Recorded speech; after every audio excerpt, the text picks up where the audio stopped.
Et les îles sont aussi touchées par le variant Omicron. Un cas suspect est sous contrôle à Maupiti. On y rejoint sur place en direct téléphonique le maire Willingsong Raufau Ore. Tavana Yorana, qu'en est-il de la suspicion d'un cas Omicron sur l'île? Est-ce avéré? Oui, Yorana, bonsoir Jeanne, Yorana, Tino TV et toute la population qui nous écoute, qui nous regarde ce soir. Alors, il faut pas confondre vitesse et précipitation. Le cas qui a été détecté hier, ce n'était qu'un test antigénique. Il faut bien évidemment attendre le test RCP-PCR pour avoir une confirmation si c'est vraiment le Omicron ou un Delta comme nous l'avions vécu. Donc pour cela, on ne peut pas non plus dire que ce patient-là a été touché par le variant Omicron. Attendons les résultats définitifs de l'Institut Louis Malardé et à ce moment-là, on pourra dire que c'est du Omicron ou pas. Dans quel état de santé se trouve cette personne? Donc cette personne a été isolée depuis hier, depuis qu'il a été testé positif avec son épouse. Ils sont donc sous contrôle. Et je dois préciser, il faut quand même préciser que ce patient-là est quelqu'un qui a été vacciné par 2 fois Pfizer. Donc voyez-vous, ça veut dire que même si on est vacciné, on peut très bien attraper à nouveau ce virus-là. Mais encore une fois, attendons le résultat définitif de l'Institut Louis Malardé. Toutefois, Tavana, à peine arrivé à Tahiti, le variant est déjà recensé dans 2 autres îles. Selon vous, quelles seraient les mesures fortes à prendre?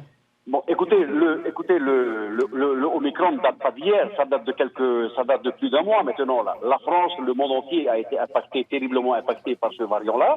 Et bien entendu, on ne peut pas empêcher ce variant-là d'arriver à Tahiti, mais il faut prendre des mesures sévères avant que les personnes voyagent dans les îles. Et je vais prendre un exemple. Le pass sanitaire est obligatoire de Tahiti vers les îles. Maintenant, je crois qu'il faut remettre aussi le pass sanitaire inter-îles. C'est ce qui a été donc enlevé par le commissaire, le président du pays, il y a pas si longtemps que ça. Donc nous, en tout cas moi personnellement, je souhaiterais que le pass sanitaire soit instauré à nouveau inter-îles, c'est-à-dire inter-îles sous le vent, parce que sinon ça n'a aucun sens. Et vous, quelles seraient les mesures que vous pourriez mettre en place sur Maupiti? Donc, depuis hier, vu les festivités qui arrivent à grands pas, nous avons l'habitude de fêter le jour de l'an, le premier de l'an sur Maupiti, ça fait partie du rituel. Et donc, j'ai pris une décision d'empêcher les gens d'aller de faire du porte-à-porte parce qu'à l'intérieur de nos foyers se trouvent les gens malades, les personnes âgées et aussi les gens fragiles.